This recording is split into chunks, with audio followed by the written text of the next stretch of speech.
Hello and welcome, I am SimUK. The publishers Curve Digital certainly do have a good eye for new, entertaining and unique games. If you're in the market for a totally new kind of turn-based strategy game, then I strongly urge you to take a good long look at NARCOS Rise of the Cartels.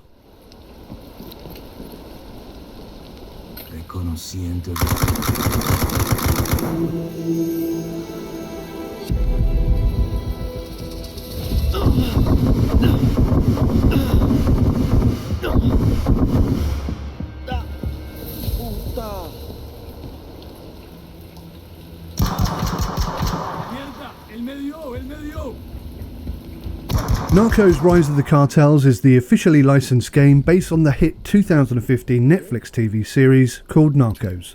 It's a show that I haven't seen myself, but it covers the entire first season from both sides, each with their own unique story.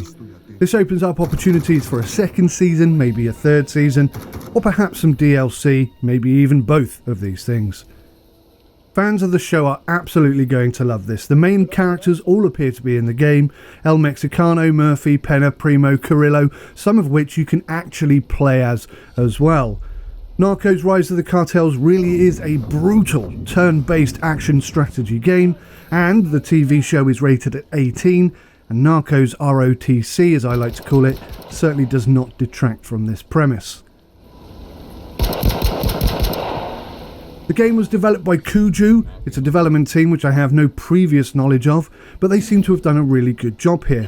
Their website indicates that they deal with VR, AR, consoles and PC games, and they appear to be somewhat of an outsourced development team. But as I say, they have done a really good job here, and I expect to see much more from them in the future.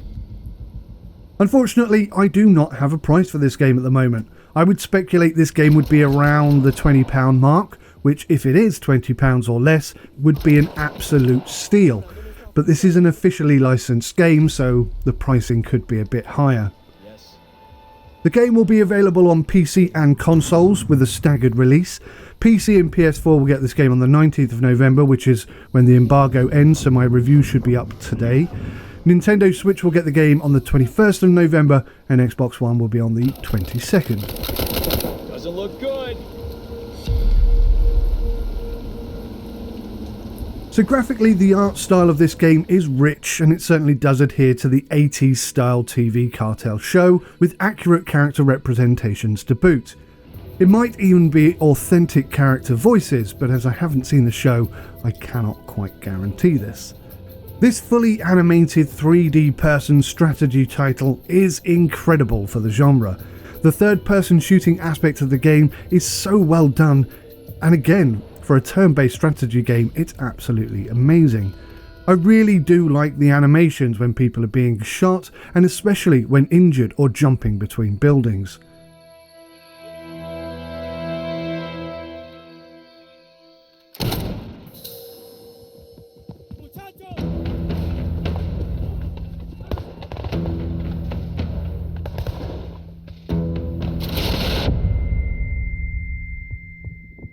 The game's audio on the most part is good.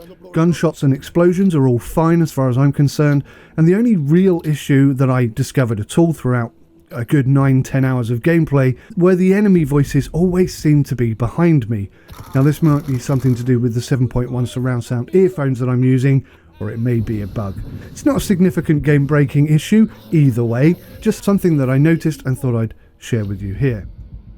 The in-game music is absolutely brilliant and certainly in keeping with the TV show, but unfortunately I can't show you that here.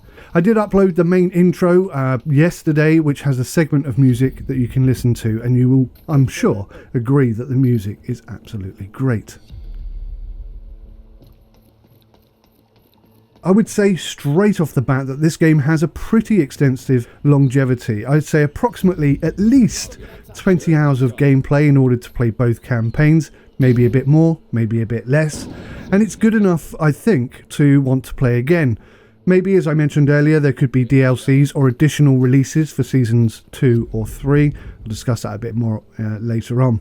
The game is a progressive mission by mission process, and I think there are 9 main missions and 20 side missions in total for each campaign. Certainly some of them are similar, but they don't appear to be the same. The AI is tricky, but it's not overly smart. What I initially thought was cowardice on the enemy side was actually mostly tactical play in order to generate them counteract moves, but I'll discuss this quite a bit more in the gameplay aspect of the review.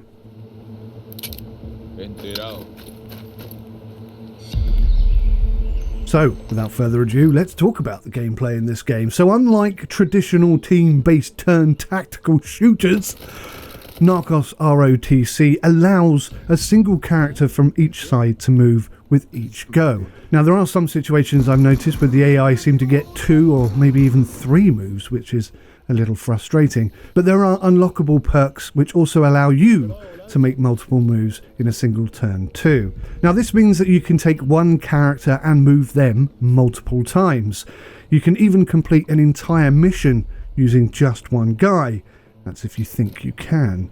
Each character has a base set of attributes which are important. Skill sets can be further expanded upon with rank upgrades and perk unlocks. And you do this by spending the points that you have earned from successful missions.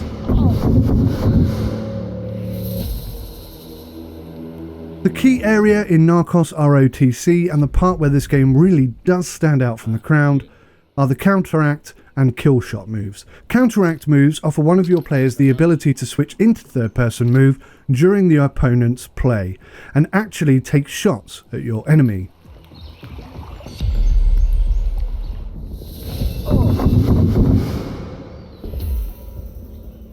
Your character perks and class type will dictate the shots that are available to you and the potential damage that they can deliver.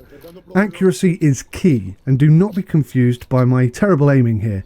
The game deliberately makes this very difficult, with the gun swaying about all over the place, and some counteract shots are just a split-second decision. You can decide not to take a counteract shot and keep it for another time. That is actually instinctively much harder to do than it sounds, but once it's gone, then you have to recharge the counteract shot. Counteract shots can be available from the start, but only for select units that have had that perk unlocked. In most cases, it is accumulated by not using your move or action points. So let me explain that very briefly. In each turn, you have a set number of action points and move points available to you. Again, with perks, this can be tweaked and adjusted slightly. Move points relate directly to character movement, and action points can include shooting, reloading, resting in order to heal, healing, which is a perk that you can unlock, or a number of other unlockable perks as well. By not using any of these points affords your character 0.5 or half of a counteract shot. Characters can hold 2 by default, but can also unlock more through perks, and they are absolutely critical to the success of a mission. We have eyes on that crazy motherfucker El Mexicano. He's as paranoid as they come. With good reason, Agent. It was one of his own men who brought us information. I don't like it. It stinks of a trap. Why would he sell out his boss like that? How do you know we can trust him? I don't, Agent. But such opportunities do not present themselves often. Sometimes we must take risks to eliminate the opposition. In contrast, kill shots are, as the name suggests, powerful and accurate shots available when an enemy is in critical state. They are absolutely devastating, but at times they can seem misplaced. For example, a shotgun at point-blank range should deliver 5 damage.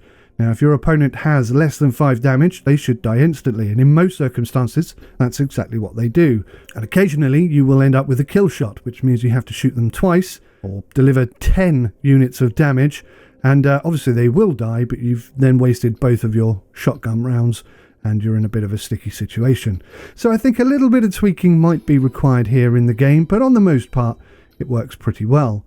There are other perk shots as well, similar to this. One is Decimate, which is available only to the Spec Ops class, and you also have Accuracy Shot, which again is Spec Ops. Personally, I feel that Spec Ops are the best unit. When used wisely, a single character can literally hold off an entire multiple enemy forces all on their own. But be warned, the game has permadeath, and replacements certainly are not free.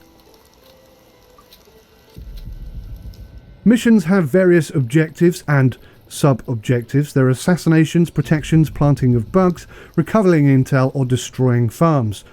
As you progress through the storyline, you will have multiple side missions. You'll need to complete those in order to unlock the next main mission.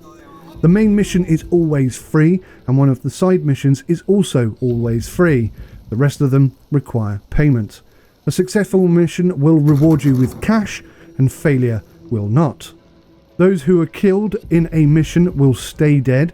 Your unit leader must not be among them, or you will fail the mission. Then you have to recruit new men to your pool, and they will each have a price based on their rank and their class. You can of course go into negative equity. So far I have not failed the game despite doing this multiple times. I will instead get chastised by the lady, as opposed to the man, and have another 30k added to my account. Not sure if this is going to change in the full release game. I think possibly it should, because it gives more emphasis on balancing the books, as it were.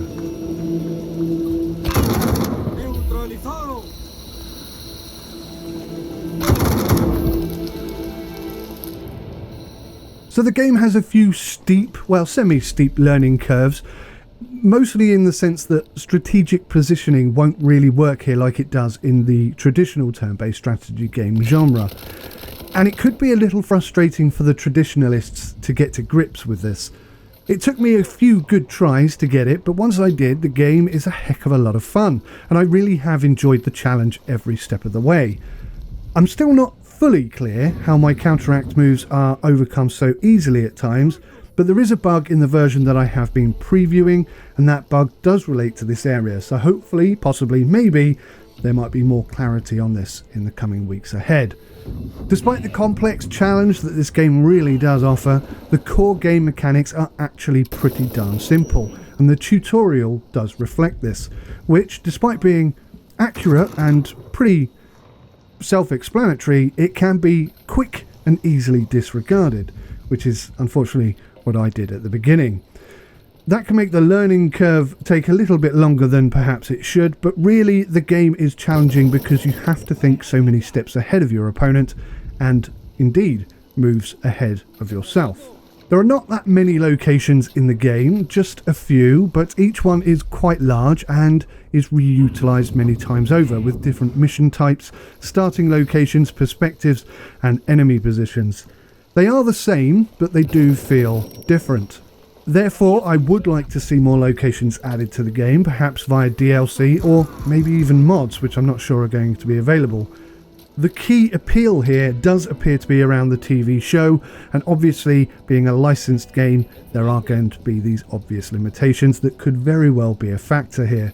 That being said, despite noticing it and mentioning it to you, it hasn't really been a huge issue for me so far, but in time it may well become more of a hindrance, or annoyance, I would say. This game really could be like Marmite, and if you're not British, that basically means you're either going to love it or hate it. If you're not entertained by turn-based strategy games, then the third-party counteract move in this game is likely not going to be enough to sway you. But if you do like turn-based strategy, and you're looking for something new and unique, especially if you relish a seriously hardcore tactical challenge, then this is going to be right up your alley.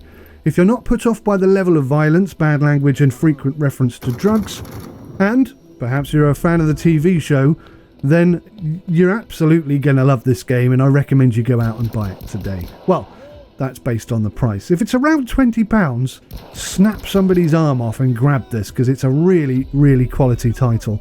The polish is high, the entertainment is absolutely off the scale, and the unique elements that are in this game just make the genre, it's almost like a new genre. It's so good. I really do like it. Massive, massive thumbs up from me. If you enjoyed this video, can I please get a thumbs up from you? Thank you so much for watching. Take care. Goodbye for now.